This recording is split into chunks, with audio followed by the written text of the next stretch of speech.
So we have a guest today, Sounak Das from Jadavpur University, and he is a research scholar, and he'll be presenting on literature and worldliness, thing or nothing. And without much introduction, formality, or delay, I invite Sounak to present his ideas, and then we'll have a discussion, an informal discussion that all of us can participate. You can either text your questions in the chat box or you can unmute yourself and ask the question directly. It's an open discussion as you like in whichever way, in whatever way you find it convenient. So I invite Sonek and all of you to the session, Ipshida ma'am, our HOD, and all the students, participants, and now I hand over the session to Sonek.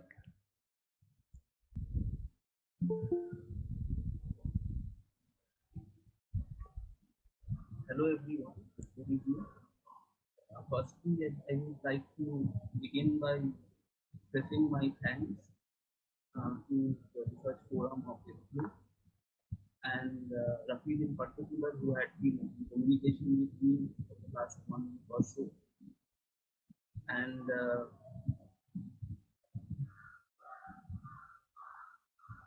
I can never thank Ukidadi enough, so I'm not trying to make an attempt to express my gratitude on that on that on that ground. So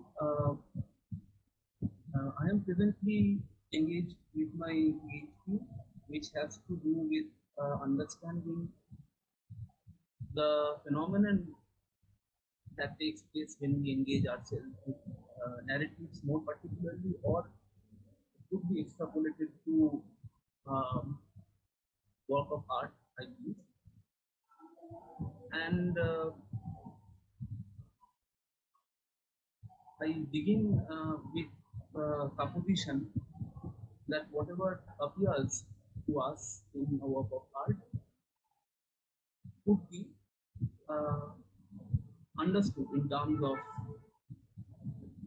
the world, and therefore my thesis is titled um, towards an understanding of worldliness, and there I make a sort of case study with two novels, Marcel Proust's In Search of Lost Time and Robert Musil's The Man Without Quality. Now, for this meeting, for this discussion, I have chosen a certain portion from the theoretical part of my thesis, and I have tried to expand on it a bit. Not that I have simply lifted up a chunk and copy pasted it of that sort, but I have used a certain idea which I have focused and grappled with for, I mean, to a certain extent, and then gotten certain fresh insights and also left room for certain questions uh, which to myself is not yet as clear till now. So we begin with the premise that uh, that our existence uh, is, as Hannah Arendt says, and here I would like to have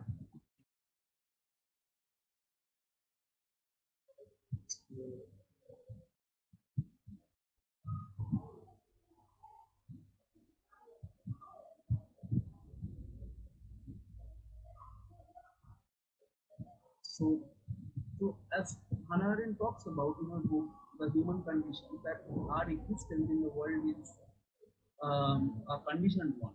It's not an unconditioned or an unconditional existence that we live, because every moment of our survival, our dreams, aspirations, and even the sense of failures are all bound to things which surround us from all ends. And she says that it is a conditioned existence. So this conditioning, what is it that conditions are existing to begin? And look at the very word which Arendt uses in her mother tongue, which is that of uh, German language, and she says begging to existence. And etymologically, we see that this word begging itself contains a clue as to what is it that conditions our lives. That is most, to put it more in the most simple fashion, things. It's the word being, uh, which is also similar to the English word think, or it has been derived from being, I believe, refers to things. Similarly, in Wittgenstein also defines that he says that the world that we live in is the world of facts or Tatsak, and these facts are merely configurations and arrangements of different things which could either be അല്ല been ഞാൻ approached as രണ്ടും something കൂട്ടിയിട്ടിട്ടുണ്ട് concrete, പക്ഷെ being, അത് or something വർക്കാവുന്നില്ല. which could be concrete or well as abstract thoughts like Zafin. Or in more general terms, Wittgenstein uses this word Gegenstand, which could include everything and anything, because Gegenstand means anything that can stand on its own around the person perceiving or imagining that particular thing. Anything that can stand on its own in the vicinity of us, a person. And that's something that stands in the gegen. The gegen means here, I mean, facing us. So to speak. So when we are talking of literature and the world, and with the assumption that the world is that which appears in literature, then most certainly both these, I mean, elements would also have, to some extent or the other, conform to thingness or thinghood, because as we have discussed till now, that it is difficult to imagine any kind of existence which is not thingy. And here by thing I do not uh, restrict myself only to tangible or sensible things. Even as I said, like as Wittgenstein says that things are Gegenstand. So Gegenstand include everything, and even the idea of God, that is also a thing, or let's say a dream or a hope. That's also something that we project in the vicinity of ourselves, project and face in our existence. So that also would be a thing in this understanding. And there is no existence which could be conceived outside of this thingy world. As there is also mentioned in the book, The Thing and Art. It says that there is no escape from the world of things. Everything, and the moment we say everything is inside, that this is something that cannot be done away with in any form of life. So in this discussion, I will try to approach a work of art, or let's say a narrative, precise, from the vantage point of it being a thing, and see whether the world also fits into the understanding of the thing, or whether literature as well as the world would be capable of refashioning a new understanding of thingness and thing. So, in one of his essays, Martin Heidegger begins to understand the work of art in terms of its thingness, and tries to approach this question from three dimensions, from three perspectives, I would say. So, for example, he says that the thing in early Greek thought, use of Greek thought, was what was known as hypokaimenon, where he says that it is a core around uh, which different elements gathered and different characteristics gathered. So Heidegger's understanding in terms of early Greek thought of thingness is that of a happening, because for a thing to exist, it must be brought about by this gathering of different elements, which in turn receives, which in turn receives their own characteristics by dint of this gathering. I will come to this point later, but I'm referring this as sort of preview to the understanding that the discussion that we reached the later stage. But he says that this translation of this thought of thingness in the Roman period, in the post-Greek period, was a major fallacy in European thought, and according to him, it is that which marks the very ruthlessness of Western civilization. Why is that so? Because now in post-Greek era, gradually is assumed to be a stable compound which is constituted by certain technical elements. Like, suppose for example, like say, if I ask someone that what's a table, so that person answers me that table is a rectangular piece of wood supported by some some leg made of steel and so on. So it is an attempt to understand a particular thing as being already composed of different elements whose elemental natures are doubtless to us. There exists no doubt as far as the elemental priority of all these constituents are concerned.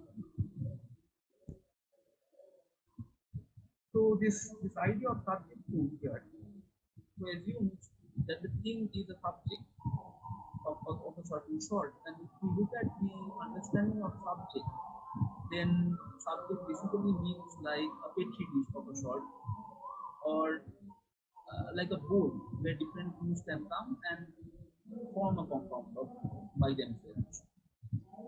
The problem here is that this metaphorical bowl that I'm talking about, or the petri dish that I'm talking about, that is assumed, and that is also assumed to be neutral, not just assumed. So this is the basic distinction between the early Greek thought of understanding a thing as a happening, where the individual elements as well as that which we now come to know as the thing gets their identity. And in that we got post-Greek thought the idea of a stable subject being a bearer of certain characters. Now, if you look at the work of art in 3 dimensions, as Heidegger is pointing out,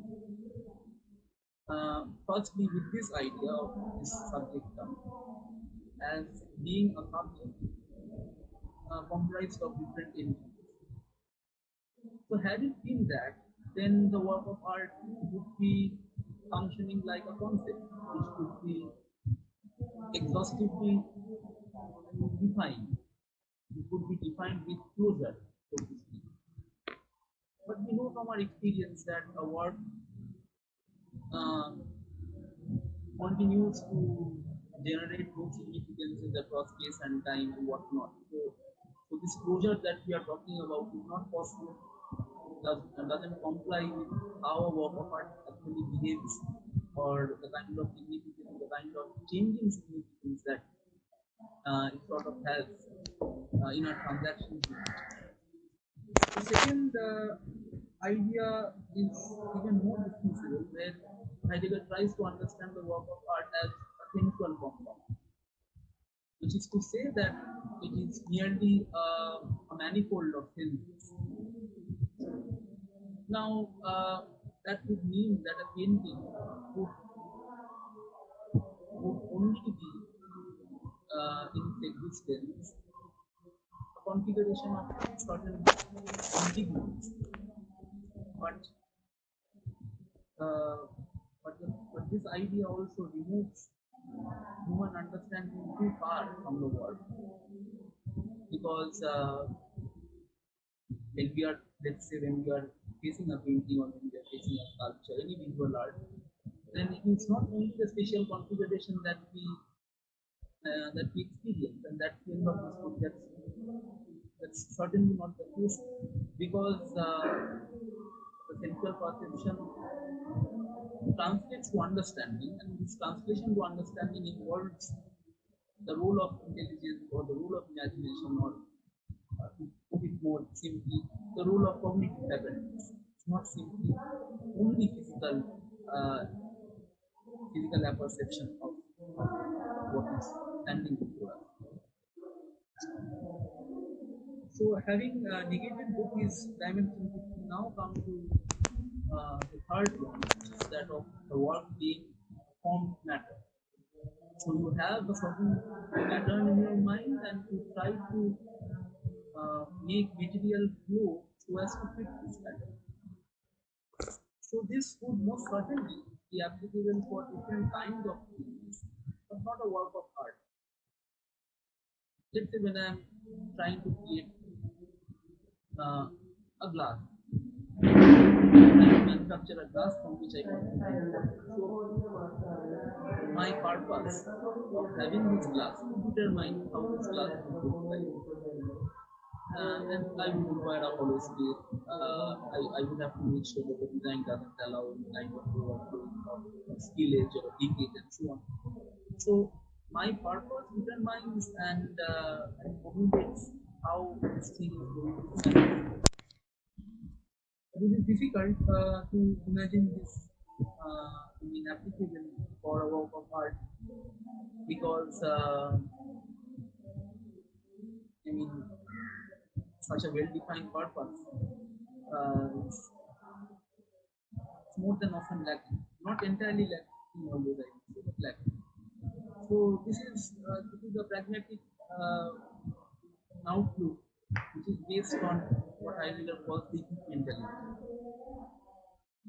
That is, all things are equipments to serve a certain functional purpose. But the work also, I mean, the thinking character of the work of art cannot be understood, uh, cannot be contained within a certain fragment. So, if you look at all these three dimensions, one that is common, I mean, the common element that is binding all these three are a certain, the common element is a certain kind of centrality of the human subject in the scheme of things in which he finds himself. The human subject either tends to explicate everything in terms of his mind and reason in the first place. In the second, he is behaving as strict and thorough empiricist, believing only on his senses and not the delusions of reason.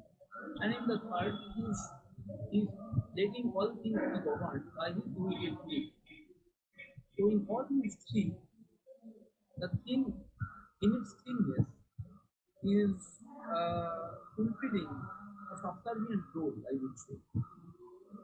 A role which is subservient to the human subjectivity, that is placing itself in the center of all things.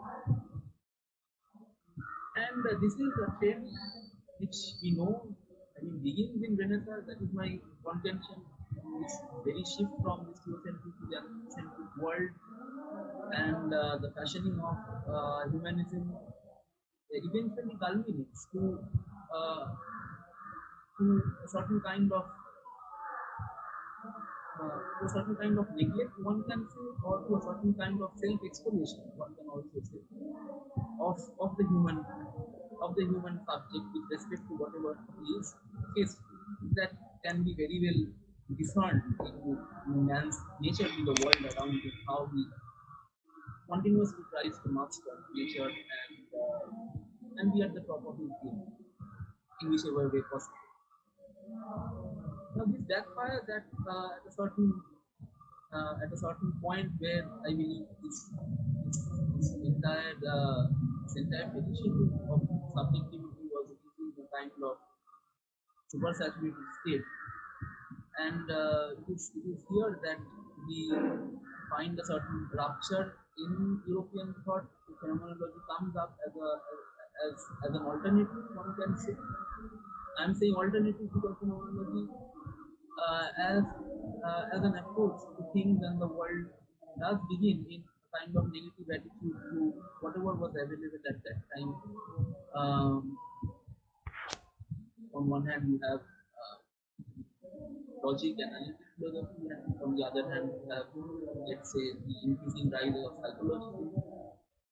But Husserl was saying was uh, was in fact kind of regressive attitude, and this is one of the allegations that we had to deal with in early days, that it was regressive simply because it was not aligned and attuned to this humanist goal and temperament of progress along a steady line. It was tried to get back to the things themselves, as this quotation, which I have very popular words by Husserl, that we have fallen off the selbst zurückgehen, which means that we want to return to the things themselves. You want to understand what things are, and in order to do so, we have to part with with the certitude that we have invested in our subjectivity. So we also have to kind of imagine ourselves as one of the things amidst the things which make up the world,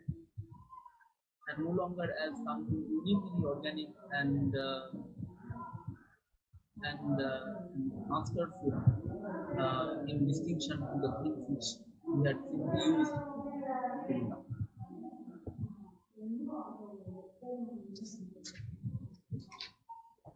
So we would return to the work of art and its thinness, but for the moment, if we try to now approach the world as a thing, so what do we get? I mean, if we follow the same kind of trajectory that was faced by Heidegger in his speaking out of rationalism and empiricism and pragmatism, understanding the thinness of the work of art. Now, um, in Kant, we have this distinction being made as the universe and everything being composed of two levels of reality. As we know that one is phenomenal and the other being the phenomenal. The phenomenal is that which exists by itself, and the phenomenal is that which experience by dint of experience. So Kant says that the world is that which conditions everything, but it cannot be experienced as such, cannot be experienced for what it is, because it is the all conditioning of itself. It is, according to Kant, not conditioned by any one thing, otherwise it would also be delegated to the status of just another thing and not the world, not the world in the totality that we understand. And this, I believe, continues in some form or the other, because this Kantian notion of perception being a synthetic act and perception also being dependent on, I mean, the human construction of it, I mean, that has had a very steady influence on all European thought until very recently, or perhaps still continues to have that impact. That's not something that we can entirely do away. So even if we come to a very contemporary philosopher, Marcus Garvey, um, who who understand the world again in the Kantian sense as a super object or a super set which contains all other objects and all other sets in it. So according to this definition, the world also cannot be represented for what it is, because it is that which shelters all representation. So now the question comes that suppose I am reading a book, a novel, and something appears in it. So, uh, and I call it the world also. So how am I to enframe it in categories that are already available. So the most natural tendency is to enframe it, to create a steady image of it in some way or the other. And that has also been one of a very defining trait of modernity. Heidegger's critique of Descartes shows, there's a work of Heidegger called The Age of World Picture, where he says that from rationalism onwards, our entire attitude has been to create stable spatial images of all our conceptions. Now, to create an image as a representation, there has to be a subject representing this image as an object. But the problem now arises that the subject himself or herself belongs to the object which he tries to represent. Because the world, if understood as a totality that shelters everything, would also include me and my attempt of trying to create a picture out of it. So the subject of the unity no longer works if we now, come to the realm of world and worldliness. The world being all encompassing also encompasses me. Therefore, I cannot create an image of it without distancing or without eliminating myself from it. If I eliminate myself from the world, no longer remains the world. But it is also given forth to my consciousness and includes me as a conscious element. And perhaps it is this problem or this peculiarity that we are faced with always. On one hand, there is this no escape. There is this impossibility of escape from things that theories had mentioned before. And I had used that quote in one of my slides. And our relationship with the world also, has a uh, similar permanence, a similar not just permanence, but a similar lack of ever ever being paused. Because we are always in touch with the world, we are always in the world somehow or the other, no matter if we are not able to understand our location in the world, that's a different issue. But we are always uh, we are never divorced from it. So to say. And this is perhaps one of the that as Rilke says that this is our fate, that we are always faced with something. At the same time, we are always trying to escape in some way or the other. This gaze, that kind of, or that is always kind of showered on us from from the hither, from anything that we are not. And this is what Rilke calls the pure relationship. The relationship is always there, and the relationship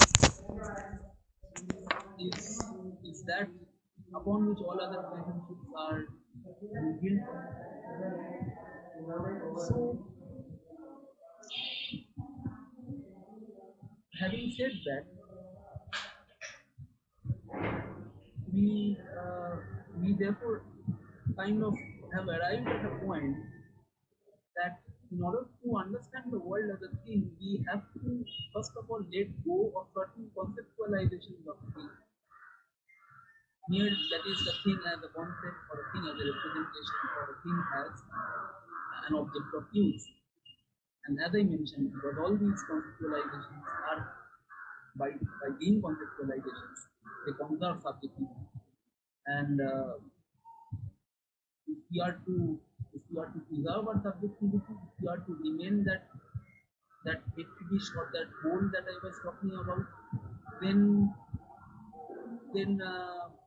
the thing would never be accessible to us as something uh, beyond our anthropocentric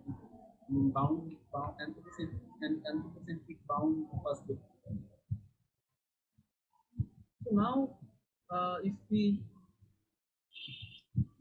And that's what Heidegger says, that the thing in its thingness always creates thought. Never it never allows itself to be reified by thought. And if it allows itself to be reified, then it no longer remains the thing that it is. For example, let's say there's a landscape or there's a waterfall. That is also a thing which has its own things, which has its own peculiarity.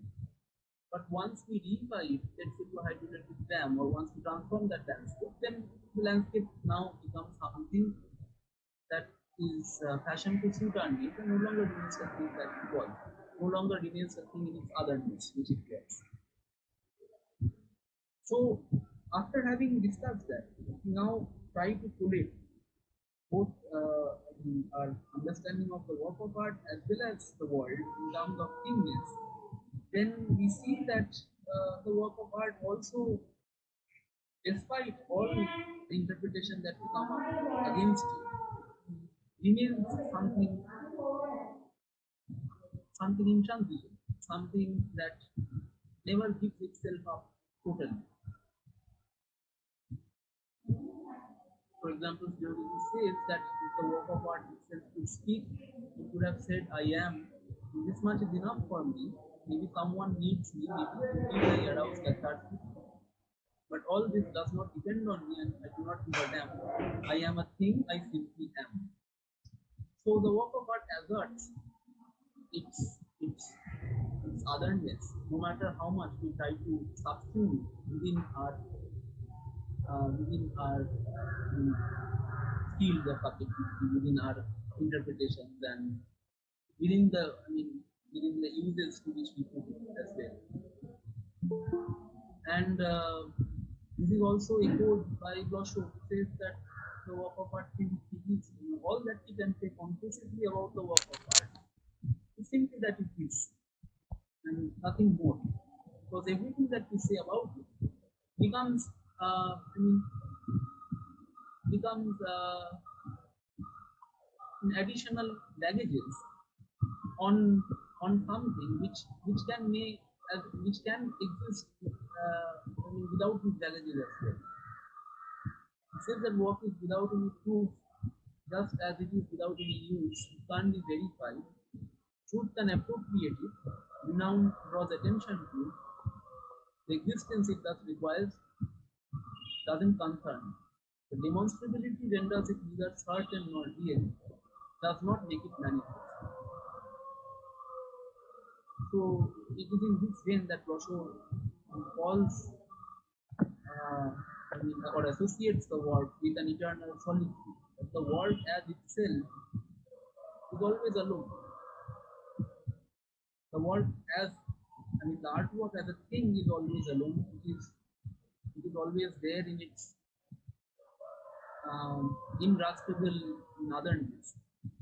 And as soon as we come in contact with it, then the work of art is infused by whatever that doesn't belong to it, de facto.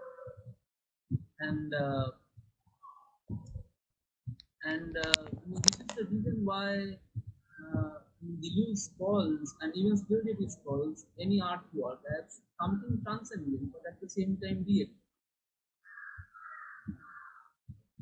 We are well aware of transcendence as the human desire of trying to imagine something that cannot be reached ever, and also cannot be encountered ever. The idea of God, for example, in different manifestations involve this idea of transcendence. But the work of art is peculiar because it's transcendent as well as real. A book can be held on one hand, and at the same time, it cannot be churned like a sugar cane can be churned and made juice out of. So it remains always in otherness. That simply cannot be harnessed in any way. Now, why is this so? If we ask this question, that why is it not possible to harness the work of art as a thing?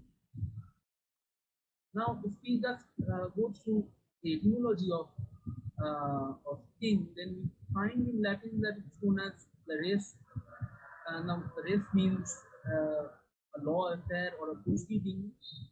Like when we say in media res, we mean that is in the midst of things or in the midst of affairs that something begins, like the epic so-called Iliad begins in media res. So it means it begins in the middle of other proceedings. And in the middle ages, in the romantic language, it becomes la posa. And finally, la posa also has this sense of happening. Uh, that is the case that what it is. And finally, gradually, I mean, when the vernaculars are coming up, and also human subjectivity and individualism are sprouting their heads up, it becomes simply, as the name French shows, it's simply a thing or object as we understand, let's say a table or a pen, something tangible. Although it also refers to, when we say like Kelka shows, it also refers to things which have the sense of happening, not just tangible objects only, but more or less dedicated to being things which being something that could be defined and contained within certain given parameters. However, Heidegger says that the thingy nature of the world, the thingy nature of the world as well as the thingy nature of the work of art cannot be understood as as as what it is in itself, because even subscribing to Kant's notion of the movement, we do have to recognize that the thing has its own otherness which cannot be tampered with, and but that doesn't mean that it's truly transcendent. And that is why I was saying that it is real transcendent, because despite the fact that the work of art cannot be contained or reified, it does give us a lot to talk about. And why is that so? Because every time we engage ourselves with the work, what happens is that the work itself becomes a thing. It is in reading, it is in our engagement that the work becomes a thing, and not as we had been trying to conceptualize till now, that it was a pre-given thing which we can try to delineate with certain parameters. So Heidegger says that the thingy nature of the work has to be sought in its in its work being. That is that which makes it a work, or to put it in a different way, the way the work works on us, the way the work behaves in our interaction. So human nature should not be denied, but it belongs admittedly to the being of the work. It must be conceived by way of the work's working nature. This is so, and the road towards examination of the reality of the work leads not from thing to work, but from work to thing. So when he says it leads not from thing to work, so he's not trying to, he's denying any kind of ontological priority to the thing. That the thing doesn't exist as a thing prior to its thinking, as Heidegger says, and I have mentioned that beside that the thing thinks, that the thing has to become itself. That is what he calls thinking, which is the thing becoming itself.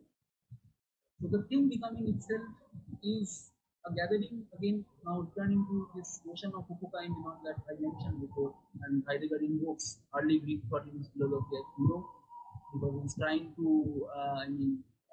invite a sort of non-logocentric attitude towards his philosophy. So this gathering of elements, Heidegger gives an analogy here of a space in a forest. We are walking in a forest and we suddenly find ourselves in a space where there are no trees. But this space that has been formed now, where suddenly we encounter and experience a kind of emptiness. That is not something which was there or which could be there without the appearance of the trees themselves. It is only the gathering and configuration of trees. They're coming together. They're coming together, and at the same time not not unifying at a single point, coming together, maintaining a difference that creates space between which Heidegger calls the world is two, the forest space, or in general terms, it is two, which is the clear. And this could be understood when suppose we are, let's say, we are watching a series of films, all set in, let's say, World War II Germany. So there's a number of films, let's say Schindler's List, or The Boy in the Striped Pajamas, or The Pianist, or let's say The Reader, or in more recent times you have this film from last year. The name I'm not recalling at the moment. There's a little kid who hides a Jew girl in the closet of his house.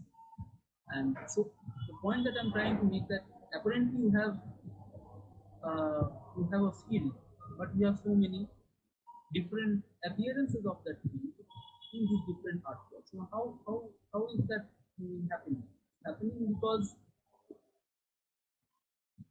different elements coming together to form that space also implicate these different elements becoming themselves at the same time. I mean, the war is no longer simply uh, the idea of a war that we have in each of these films. In each of these films, war becomes something concrete, and this solidity and or this peculiarity of war becomes valid or apt only by certain kind of complication of different elements in a peculiar arrangement, and an arrangement which cannot be explicated any further than how it is the arrangement which in fact make it seen possible. Because in Heidegger's, if you look at each tone, it has this word also lished in it. It means the light, and which is the PVP, or which is the composability of things. Only because there is light that arises or arousing can function.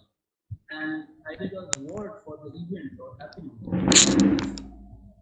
uh, he derives this word, or he maps this word to the word ereignen, which means becoming oneself, which has also a relationship, we say, etymologically, to ereignen, which is the rendering of visibility, the rendering of something as visible.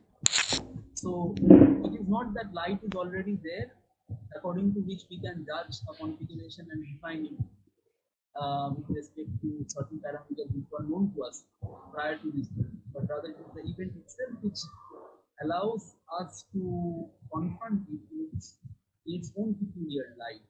So the light that that that makes us see the event is a part of it, which is light also has uh, no priority. Just like the human subjectivity has been denied priority, in this case, light is denied priority. And here now we come to the point that space, the literative space, also, if you try to understand it alongside these dimensions, then also the space has no ontological priority.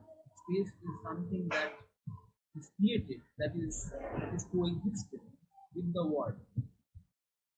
So so we are in the habit of, and perhaps rightfully so to some extent, of interpreting certain works with respect to data, information, other elements which are there already in our consciousness, and we try to create this space in relation to all these, I mean, all this knowledge that we have, and perhaps this cannot be escaped ever.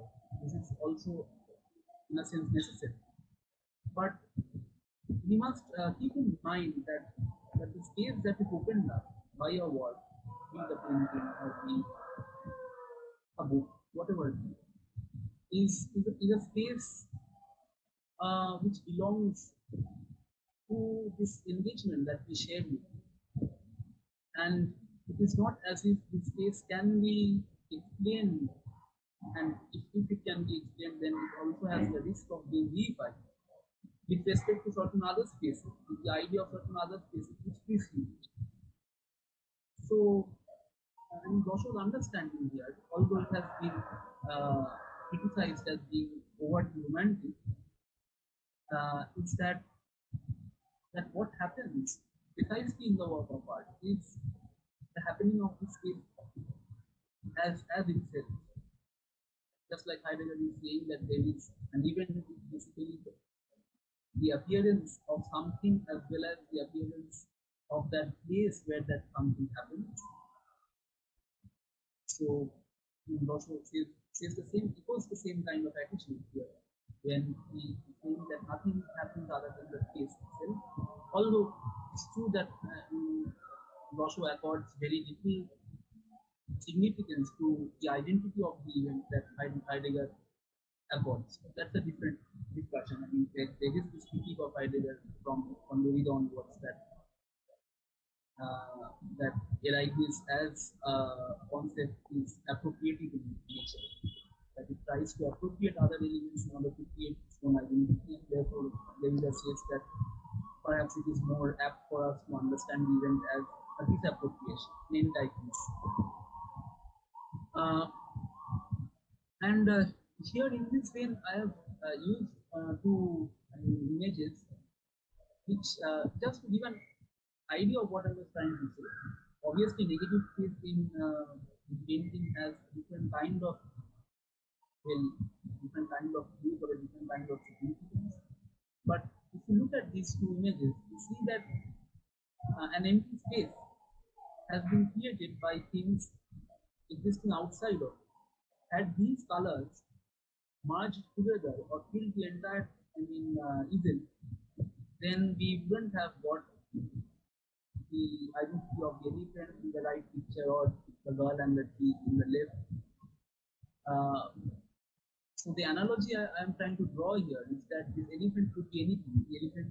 This elephant could be a plastic elephant. It could be an elephant which is red in color. That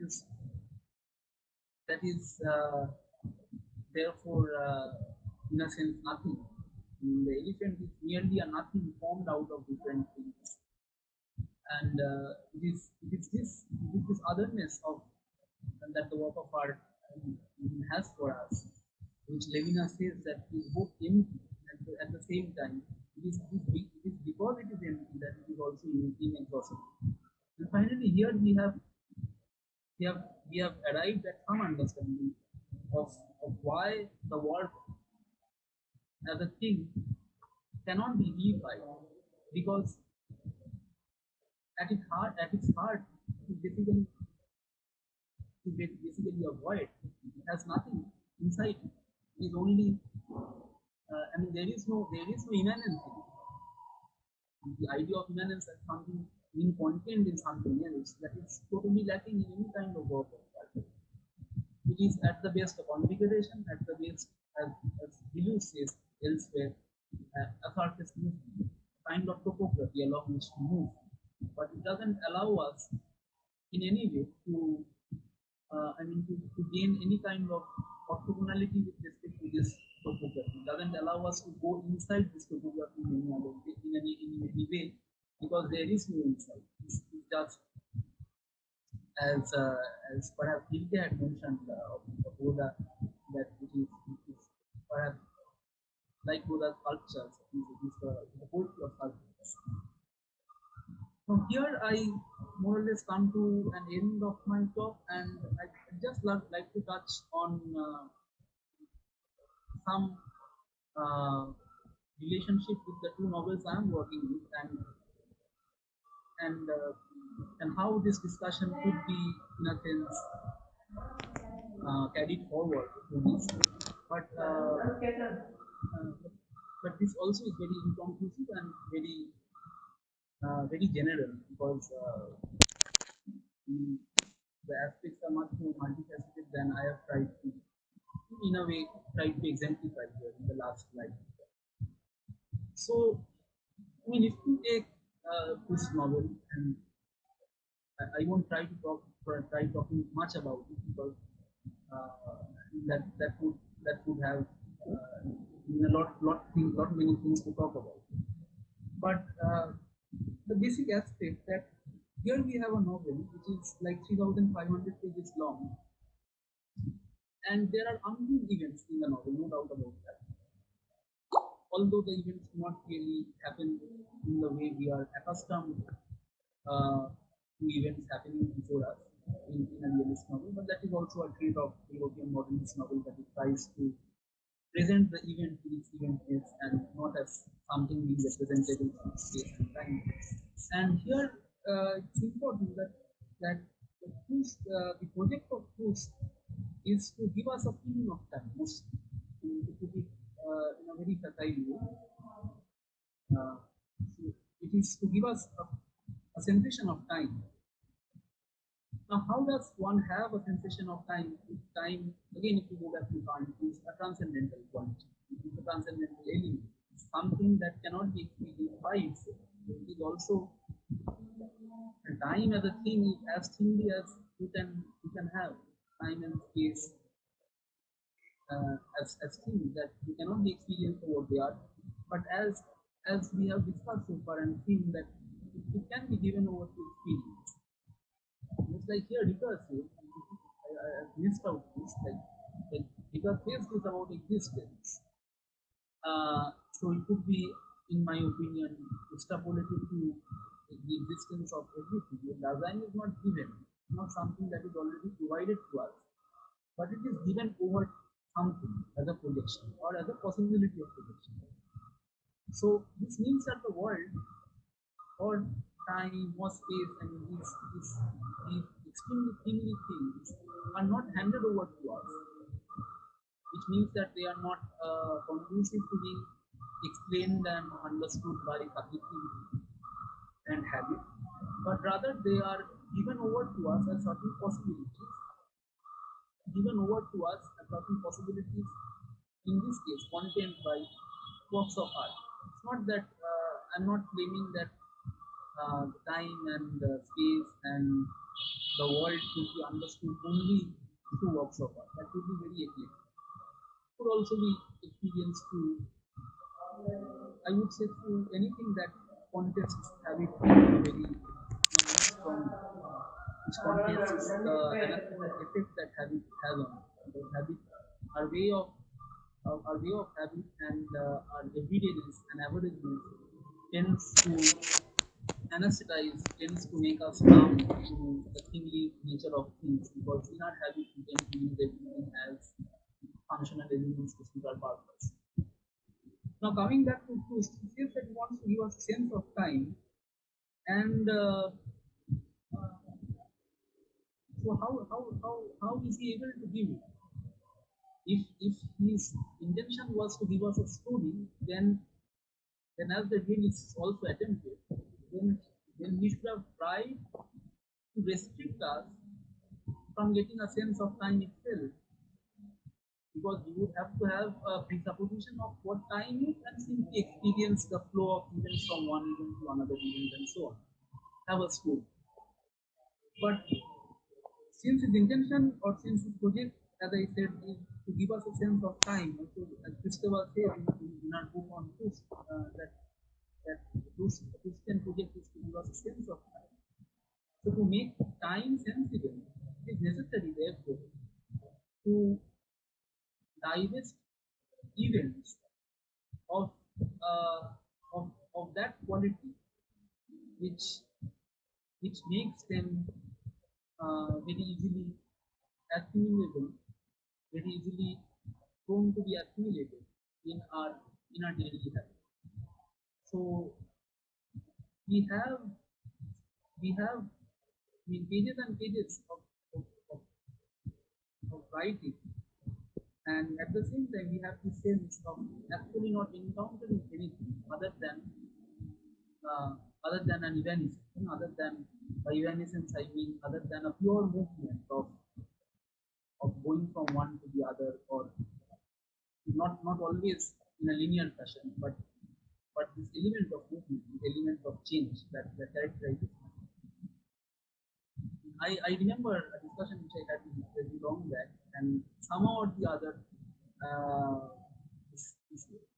talk about this narrative had, had had had come to our talk, and I remember I had mentioned that narrative in Proust is almost very hard or very crystalline. It tries to make it so, and uh, and then uh, and then she said, I remember that to the point of what I mean, or to the purpose of what eventually boils to nothing, and it indeed does boil to nothing, and nothing again in this sense is important for the thing to be thing, because as we have seen that the thing can only be a thing in its thingness once we accord its void core, the void core around which everything becomes together in a specific kind of meaning. Um, as soon as we understand the thing as something malleable, then it becomes not only problematic uh, to understand its thinness, but also can be more easily used to suit other purposes. For example, myths often are very plastic. I mean, I think Levina is saying that myths are is history in plastic, or plastic history, because it is so malleable that we can put it to any kind of thing, and that we are seeing right now happening, or which we have been seeing right now. I mean, today is Gandhi's birthday, so perhaps it's also an opportunity to actually invoke that he also had been using this image of Ram to a certain purpose, to a certain intention, and it has been subjected to different kind of use, which we are also seeing in the present day. So it is possible to do this because the work of art cannot speak for itself. But in this case, it becomes problematic because instead of according the work of art its core, which is basically a void or nothing, we overlook that, or deliberately oversee that, and deliberately overlook that, and try to load it with any kind of thing that we deem fit for our purpose. The last, thing which I would like to touch upon before ending my talk is the occasion of a question with which I would like to end this. Now, Mughal, as we know, if you have read him, is ridiculing precisely this fetishism of human subjectivity. And there's a very funny passage in the first volume of his novel, The Man Without Quality, where he says that the human being, he tries to maintain a very serious stance when speaking of these things, but it's actually ridiculous. And he says the human being can be explained along nine features, which are like social, psychological, religious, sexual, and so on. And and he also invokes an image which tallies well with my own analogy of the subject being kind of a fetish or a bowl, because he will say that the subject, that the human being is like a basin where water, or where fluids from all these nine different features come and gather together. But he says that there is also a 10th characteristic which is very difficult to pinpoint, and which, regrettably so, kind of undoes all these nine streams appearing from very well-defined review texts. And this he says that this interior space, which is belonging to this 10 undefinable characteristic, is admittedly hard to describe, is of a different shade and shape in Italy from what it is in England, because everything that stands out in relief against it is of a different shade and shape. And yet it is in both places the same, an empty, invisible space with reality standing inside it like a child's toy town deserted by the imagination. So Musil is trying to get at one of its very fundamental, I wouldn't say idea, because that would be in contradistinction to Musil's attempt, but he's trying to get at what I call the idea of a shaped void. That the thing most certainly is a void, but it is a void with a peculiar shape, which is shaped by the things having shape and sizes and shapes surrounding it. And that's what he says here in this quotation which I have picked out. That this interior space is by itself nothing, but it is, or it pertains to a certain kind of, if not positive, but at least a kind of active being created sort of a value. Because this nothing, the negative case that again we discussed here, that this nothing that we have, this nothing becomes nothing by dint of different shapes and shapes following from all levels, but at the same time not refined to a single form. And my question at the very end, it is also a doubt, the question to which I don't have any answer, but I'd like to end with is that our understanding of thingness of the work of art, as you have noticed, is here mostly having to do with European modeling. And it agrees well to my own so-called purpose of my PhD, because I am also working with two novels which are from that same milieu.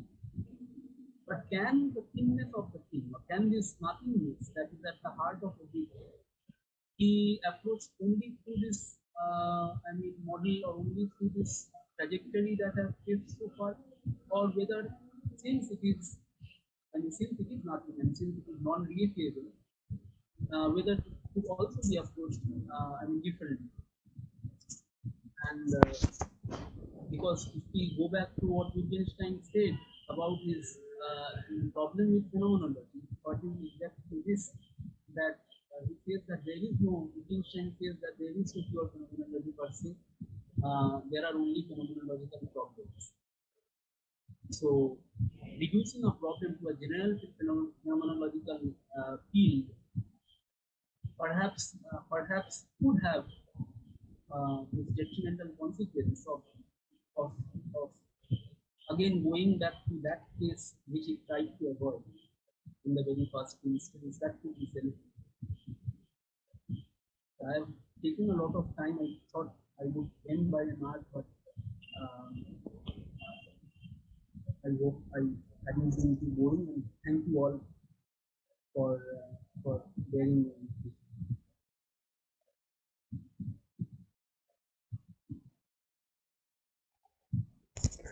Thank you, Sounak. It was a nice presentation, and yeah, I mean, it was a very brief presentation considering the vastness of the topic. So now we'll open it to the discussion. So audience can either ask their questions by unmuting themselves, because it's a discussion and we have just 22 people, so it won't be a heavy load. And either you can unmute yourself, or you can, if you feel comfortable to chat, ask questions in the chat box, that's also fine. Then we can have a discussion, so it's open for you all.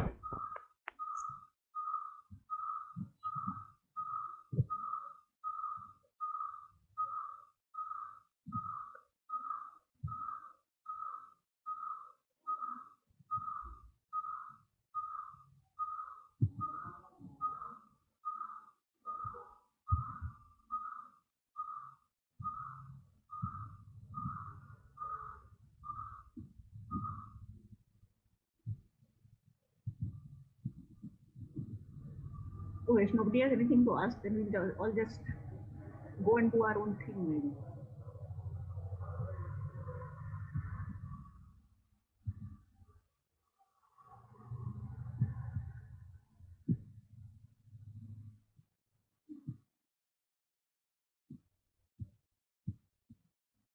This is strange.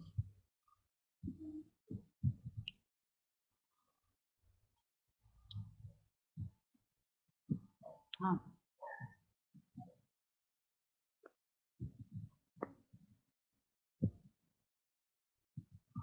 Hello everyone. Hi Shona. This is Ananya. Am I audible? Yeah, you are. Yeah, I have a question. My question is, while encountering a work of art, where do we stop encountering the work of art as an other to ourselves, and where do we begin to harness the work of art as an object? Like the juicing of the sugarcane you mentioned during your presentation. My question is, like, in short, where does encountering the work of an art stop, and where does the harnessing of a work of art begin?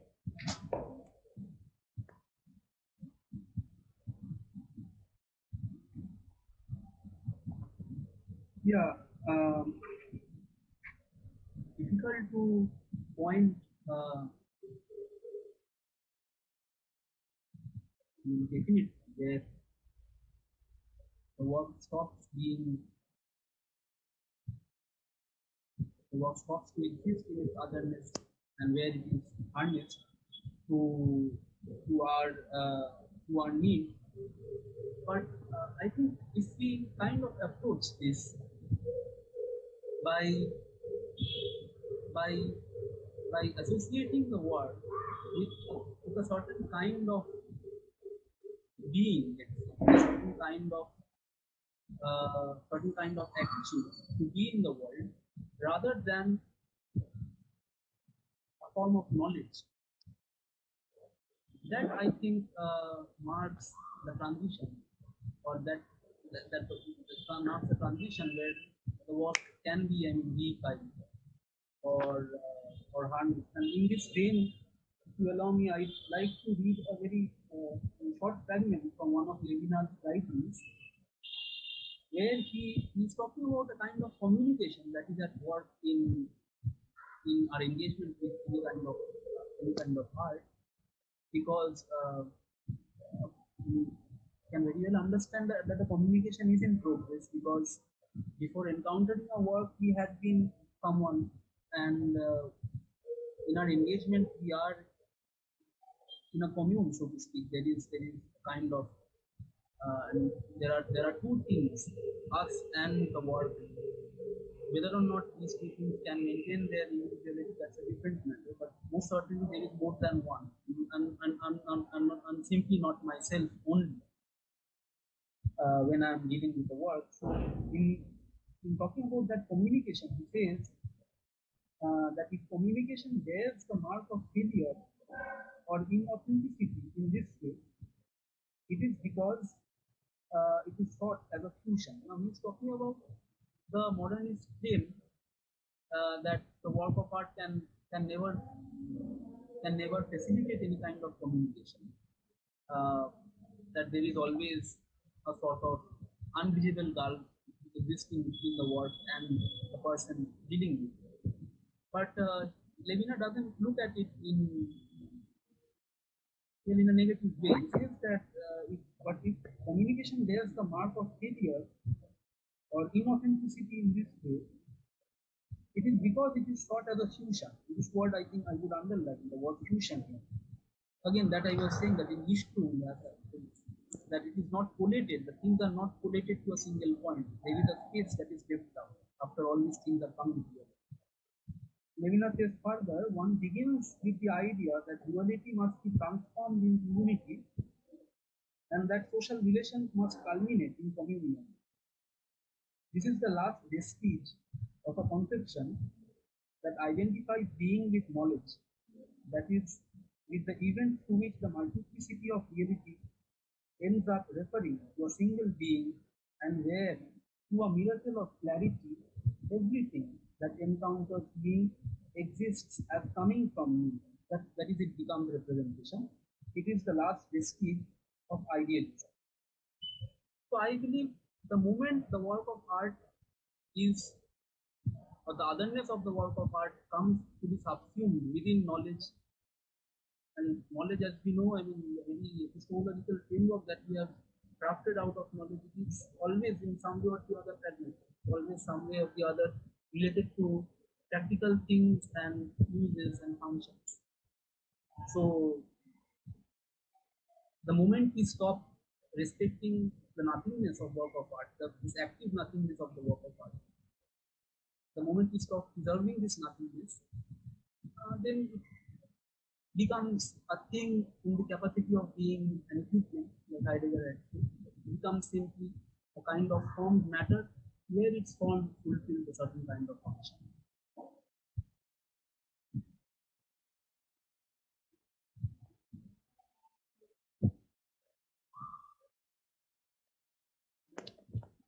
Thank you.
Was the word literature in the title by any chance, or did I misread? No, ma'am. There was. I have written literature and wordliness and then Word.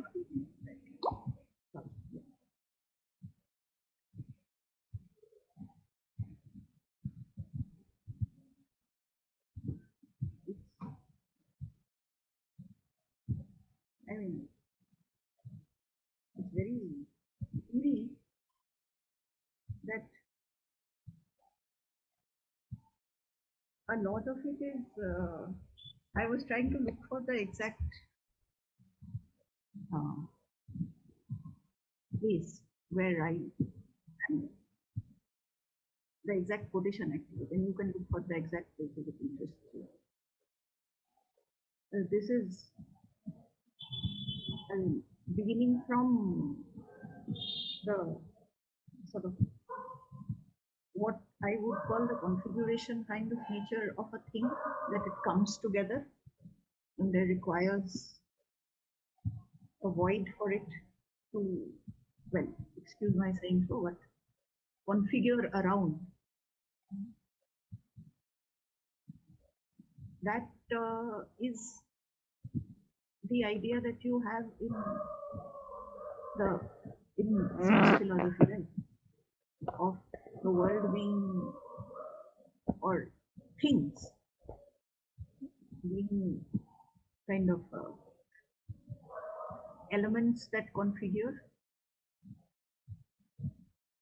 So for that we would, and that one can draw that to Bhattacharya, because he also talks about, meaning being surrounded by the burning firebrand, which means that there is nothing in the middle, and the sort of the fire that surrounds it just gives it shape, but can't reach that void for obvious reasons. I mean, so that emptiness is, I mean, to be populated, even though that is momentary all the time.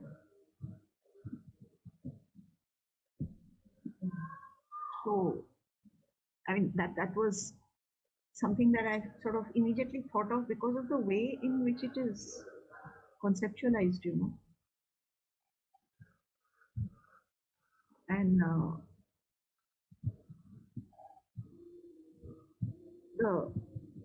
I mean, that's it. It's got nothing to do with the very sort of structured and typically methodical way that you have gone about it.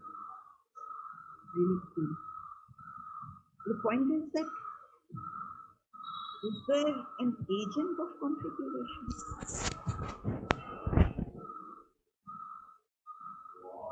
Or if you don't say configuration, what was the word that we used in the beginning? Similarly, transcendence. I mean, yeah, that something stands on its own, right? Something which faces us.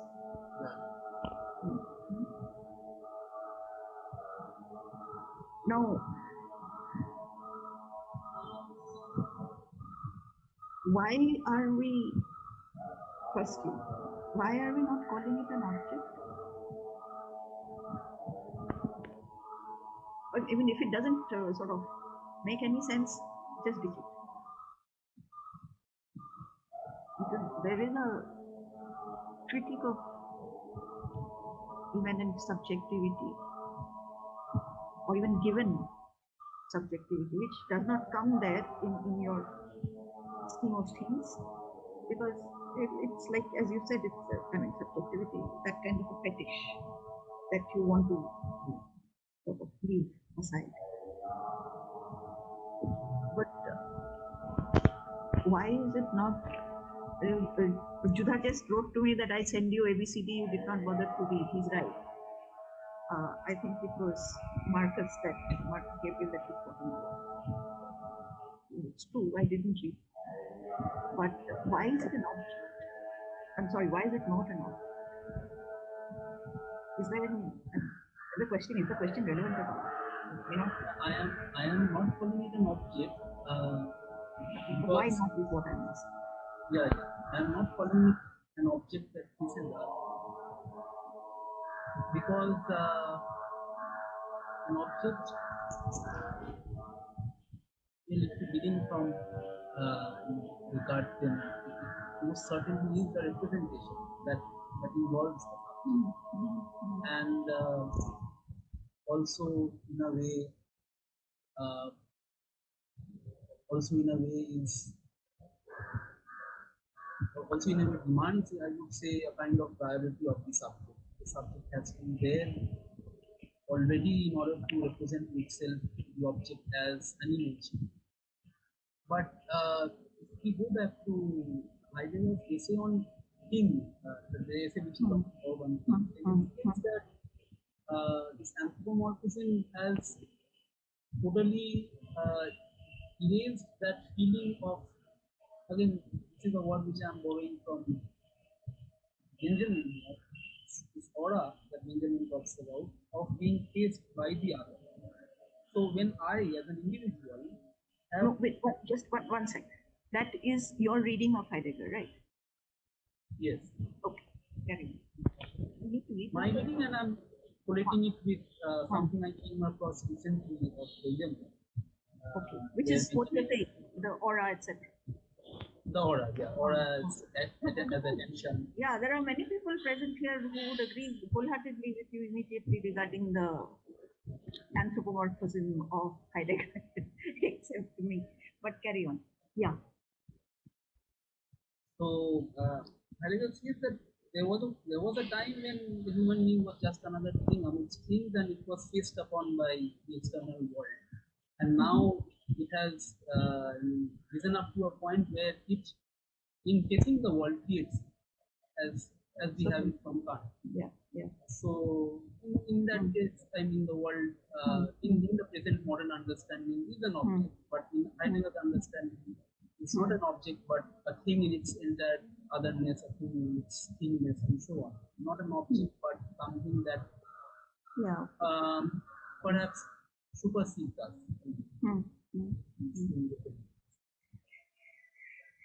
The same goes for a work, I would say. No doubt, how much we try to reify. Yeah, it goes for the work. There is absolutely no disputing that. I mean, at least there is no way to dispute that. In this structure, absolutely no way to dispute that. But the physical world is what I am thinking about. It is for the work, there is no doubt. It's in fact perhaps the only way that we can think about it without reifying it, as you say.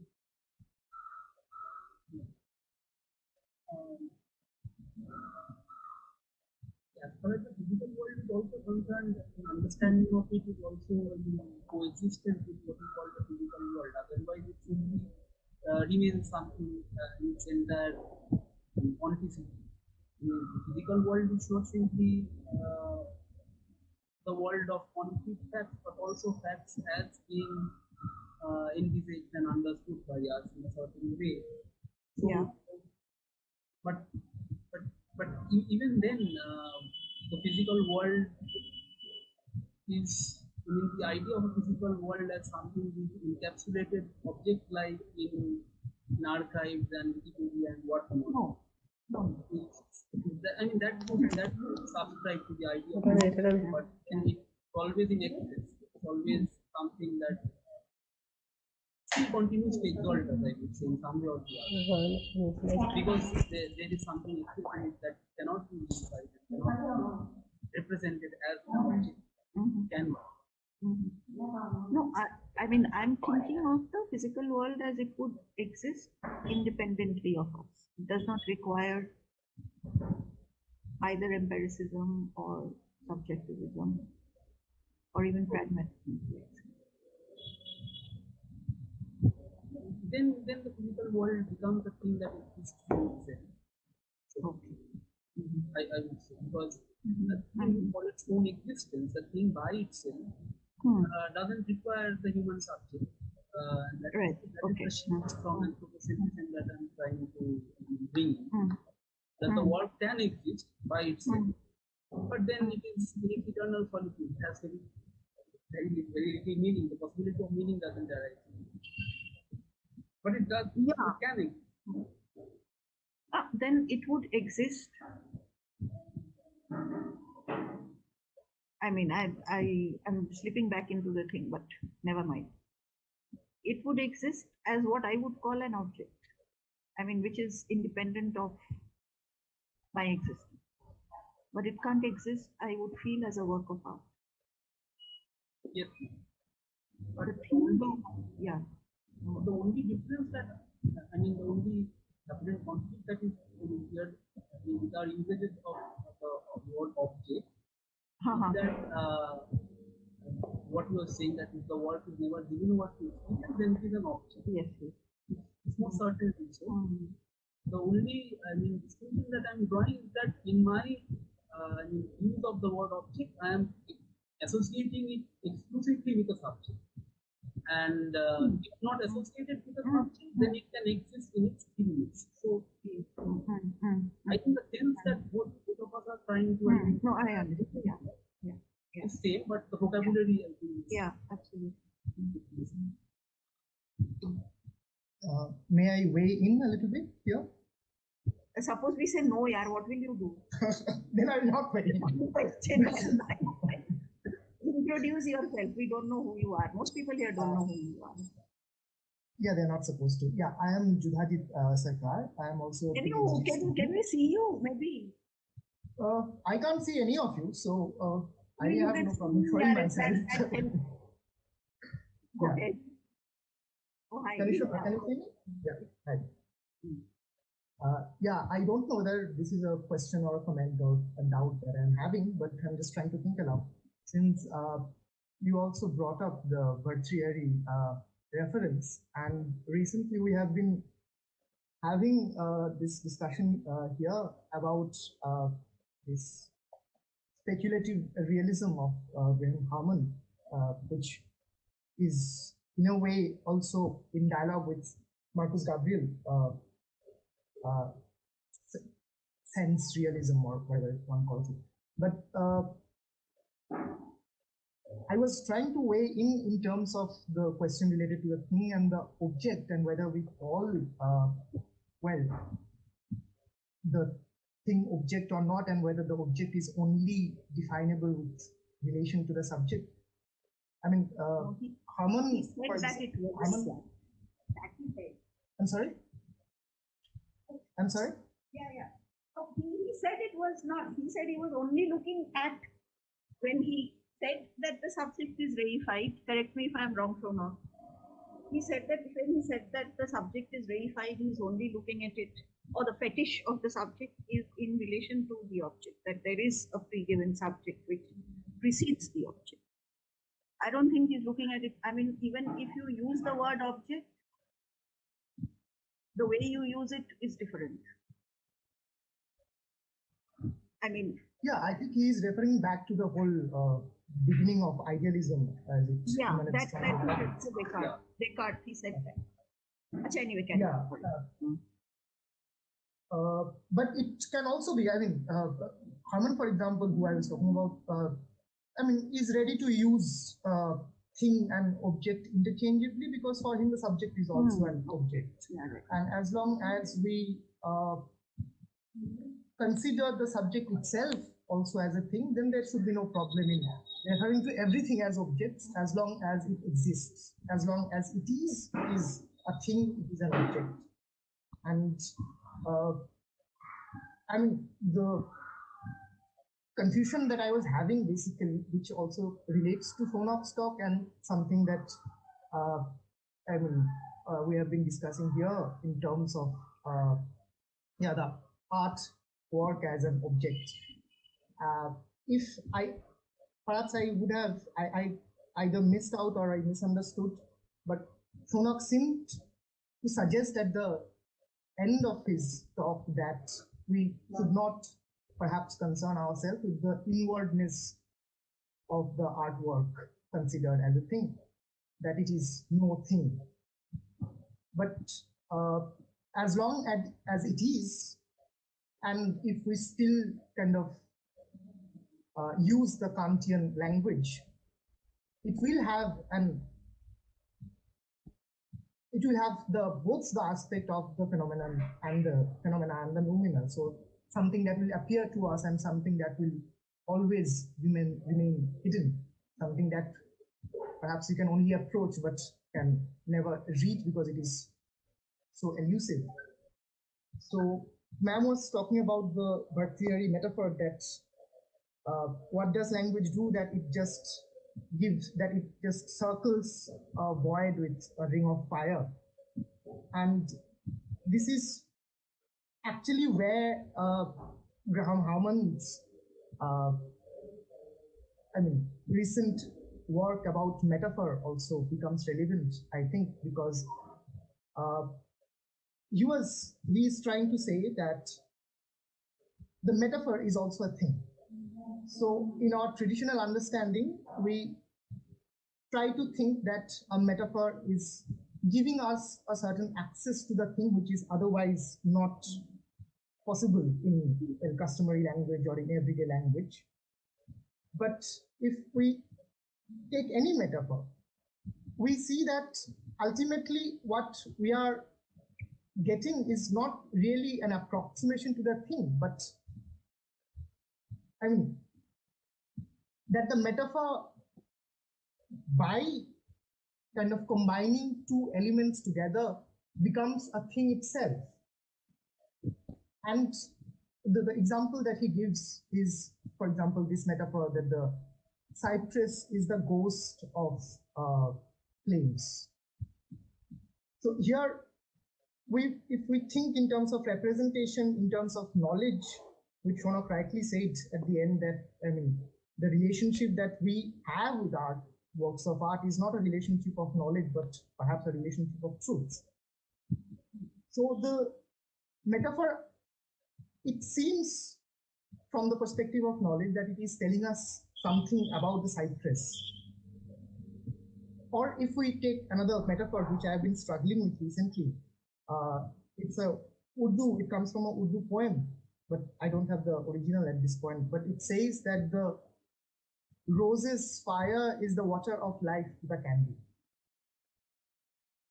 So from an ordinary perspective, it would seem that something is being told about the rose or the flame or the water of life.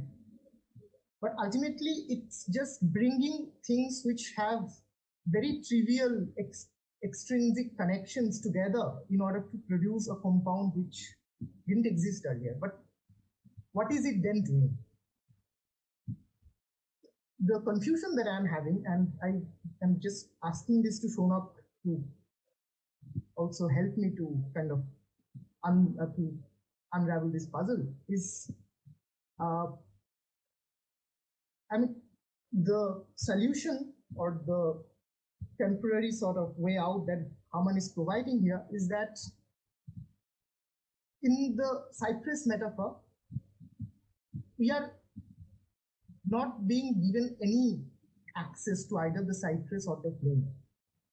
It's that it is becoming a thing in language itself, and in order to get what is happening here, it is not that we have to imagine or we have to juxtapose or superimpose the qualities of the flame upon the cypress, but we have to put ourselves in the place of the cypress and, well, superimpose the qualities of the flame upon ourselves. It is not like a subject is approaching then an object or a thing, but that there is a suspension of subjectivity. Something that happens when an actor goes on the stage, where when in the Stanislavski way, he tries to become that object, the character. Therefore, the metaphor itself becomes theatrical. My confusion is, however, that even if we say that we are occupying the position of the thing or the cypress or the rose's fire, it is still, I mean, a conscious activity, right? Or is it not? Have we then momentarily kind of become the object itself? I'm not sure if I made any sense at all or not, but yeah. As far as I have comprehended what we have tried to say in the last part, especially that trying to be the cypress that we are saying. Now, I think we're right that it involves a giving up of subjectivity. It entails a kind of, not just subjectivity, it entails a kind of parting with what we have understood. I mean, what we have understood in relation to being human. But this is, at the end of the day, a projection, and a projection that always would be and is meant to be incomplete.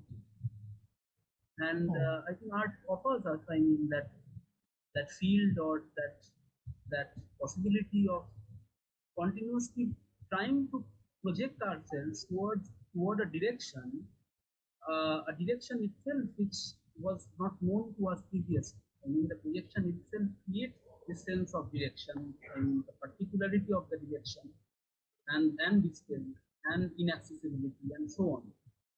And but this is always, I mean, meant to be incomplete, and perhaps thankfully so. Otherwise, again, we could be, I mean, exhausted by our attempts of identifying itself with it. And this is the point, that we cannot identify itself with it because the work of art is not very conducive to this notion of identity.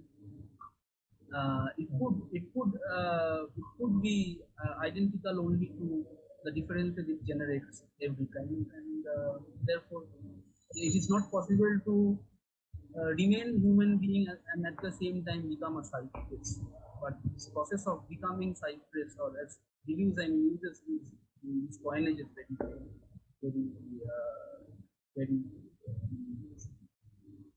very often, becoming landscape and becoming animal and so on. That this constant projection of becoming, that in a way embroils us in a kind of fever when we are plunging ourselves into this unknown, but it remains incomplete. And perhaps it also, in remaining incomplete and also giving us this infinite possibility of projection, also gives us a lease of freedom and a promise perhaps of becoming something else, even if for an instant. That otherwise, this entire calcified, calcified skeleton of becoming of being a human being in the world, perhaps could also, in a sense, be very restrictive and very straitjacketed. Perhaps being human at times involves being not human, in the sense that you do not subscribe to the tenets which have been presented to you, like what it means to be human. Yeah, in that sense, I mean, it kind of perhaps relates to ma'am's earlier question also, whether when, I mean, the object exists independently and there is no human being to perceive it or to understand it, whether it still can be called art or not. Perhaps that is an immaterial question. It becomes an immaterial question because well, art is not an identity, as you very rightly pointed out, or as Adorno said in aesthetic theory that each work of art is a determinate negation of what art has so far meant. Yeah.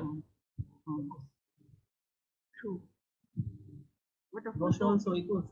Gosha says that one, while writing a novel, one has to write something that never corresponds to one idea of a novel, and only by departing from this conception of a novel that one finally returns to the very circular kind of an argument, but it really makes sense.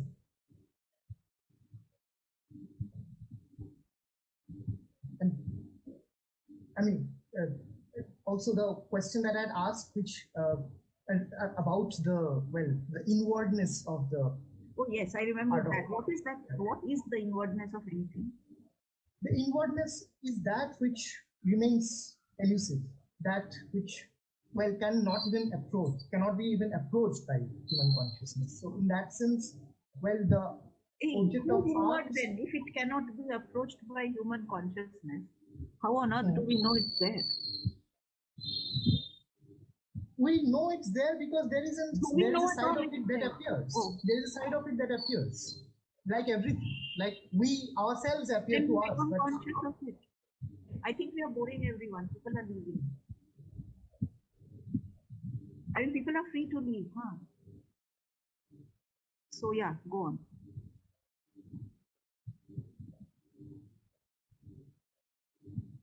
He himself has left. How weird. Wait a minute, I'll just call him. Or something. No, he came back. Yeah. We didn't mean for you to leave. Huh? What is this inwardness like? How does it come? We can't hear him. No, the inwardness is it belongs to everything, right? I mean, in the sense that there is it's a Kantian word, of course, and it's a noumena. It's that which is on the other side of what appears, and so everything has. Are we with noumena? Like once we are into at least Heidegger, Husserl, okay.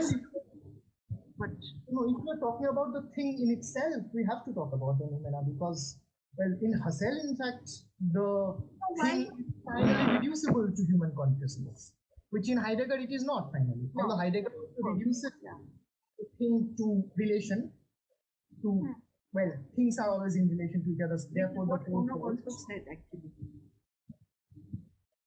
So, in contemporary speculative realism, even Heidegger is somebody who, does not pay as much attention to the thingness of the thing as he should have. So, if we consider the thingness of the thing, which, the subject is also a thing, then there is always an aspect of it which is beyond grasp, beyond relations, so to speak. It is not. No, but the conception of the thing is somewhat like what I was saying earlier, that elements come together and become in the coming together.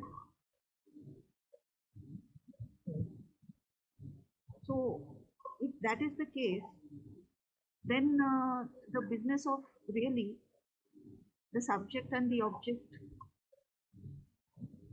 I don't think persists. What persists possibly is transcendence. That is, it's possible for, again, I don't know how we can do this without saying it's possible to go out of yourself. That is, immanence is not yourself, it is reaching towards the other that identifies you again as a subject, fortunately or unfortunately. So given that, where is the place for a noumena?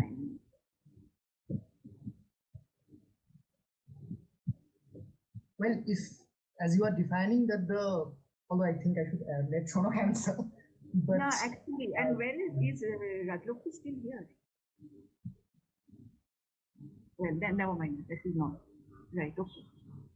So I think the noumena is also a phenomenal construct that you all know. Yes, exactly. I agree. Also a kind of human dream of a place where one cannot reach, and perhaps born out of kind of lack of certitude or a kind of feeling that intuition, that the human being is perhaps not at the top of at the summit of all things that he can master or she can master everything at one move. But as far as art is concerned, and I wouldn't say noumenon, but at the same time, it does boil it does revert back to this nothingness or this shaped void that I was trying to get at. That in art, the expressions. Again, I'm falling back on Blosho here, who says that every expression in art is a sort of invocation to arrive at the place from where the language of this invocation itself had taken flight. Yeah. So if this is sort of, then of course I cannot reach that space because I am already beginning to speak before I can reach that place and start to speak. What that place gives me. So it is bound to be, in a sense, always beyond me and always beyond all light that I kind of throw on it. There's always a shadow if I place an object in the glare of my lights, and that shadow can never be reached. No, rightly so. I mean, it's been there, I think, in phenomenology. Even Merleau-Ponty says this on several occasions that, as readers or as beholders of art, we are always trying to kind of approach the intentionality from which the artwork took flight. But that in the middle of that, between the presumed intentionality of the artist and myself as the beholder or receptor of art, there is the artwork, and it's impossible to look beyond that space occupied by the work itself and see a person or an intention, anything standing there. And it is that side actually which may be referred to as a noumenon, that it is something which we are always trying to impute something there, but it is impossible to impute anything over there. Yeah. But we intuit about it, and that is perhaps the truth of the artwork, that it's not that that intuition itself is, continuous, but that very sense of stepping outside the threshold of ourselves, if that is possible, it occurs as an event, and it's not something that can be verified. It's not something that has a veracity of its own, but it's radical investment in that sort of truth, which happens both for the artist and the receptor, which perhaps is the reason for the persistence of art, even though every time it happens, it's kind of a negation of itself. Yeah, but I still don't know why we are calling it the noumenon. I agree with everything else. Because we're still speaking in a Kantian language, I guess. So we just stop, no? Well, can we? If we talk about the thing and the object and the subject, these are all referring back to the Descartesian Kantian project. So one thought that Heidegger had changed the whole thing somewhere in the middle. I mean, he read everybody that we can. Anyway, Shonok is much better at all this than at least I am. So I think yeah.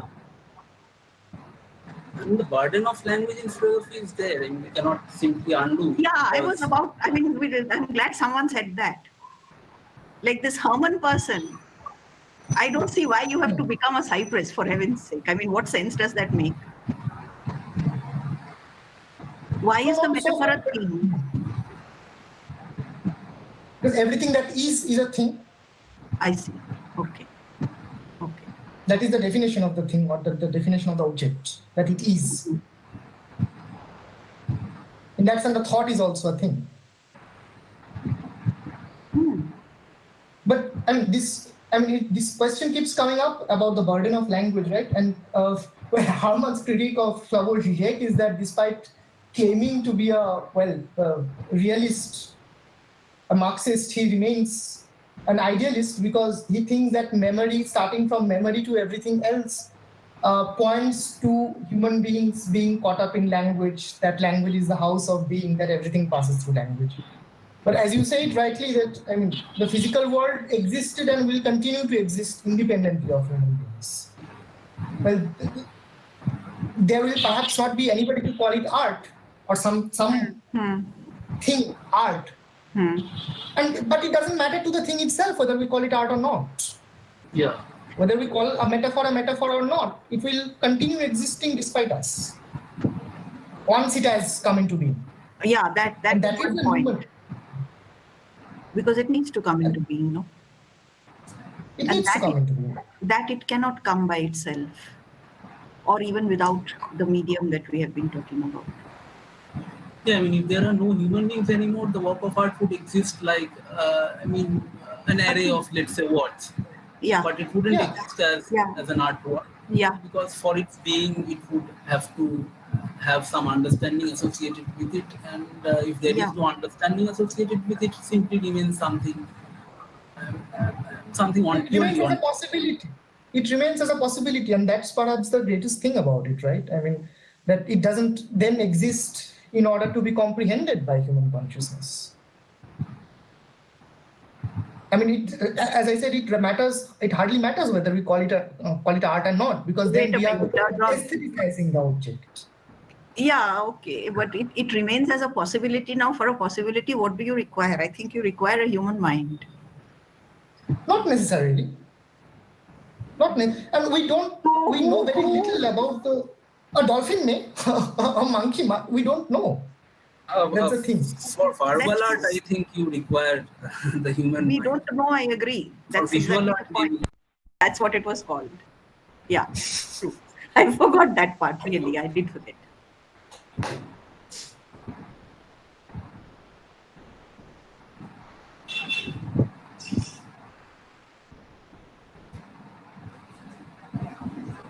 Achha, we have entertained you guys for long enough here. Now, either you do something because you're not going to be able to give anybody tea. So we'll just break it up. Rafid, you don't have anything to say, Rafid?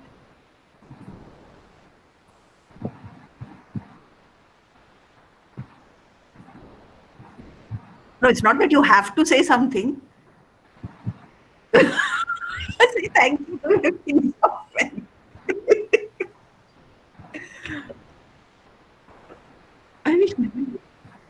Could you, if possible, could you write the question in chat, because certain words are becoming very not clear, yeah, very muffled, and certain words I could make out, but not the entire sentences. I should say maybe it's a problem with the connection, most probably. Possibly. So you write, if we present beyond as the truth of art, does it mean that the beyondness is an essential part of the artistic experience? I think so, yes. I would say yes, because the beyondness, or this untamable otherness, is an exigency, I would say, is a necessary exigency that is born out of the shaped void that art is. If art actually had a message to deliver, then it no longer would be art, but perhaps would boil down to other genres of expressions. Maybe a news broadcast, or maybe a pamphlet, or stuff like that. But since, as Gerard Genette says, since the work of art is like a code which is bereft of any kind of a message, therefore the possibility of it not being able to be tamed to something definite remains interminably, and therefore I think the beyondness uh, the beyondness is perhaps something indistinguishable from a work of art in that sense. This beyondness doesn't have to be always understood as something very far away or very exotic, very far away in the physical sense. But this beyondness could perhaps be understood as that which would continue to give us uh, things to talk about, but without entirely giving itself over to us. So in that sense, it does have a beyondness about it, I would say.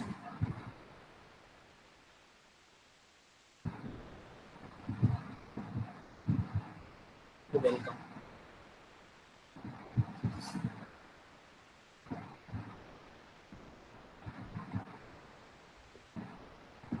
Okay, Shaunak, ma'am, shall we conclude then?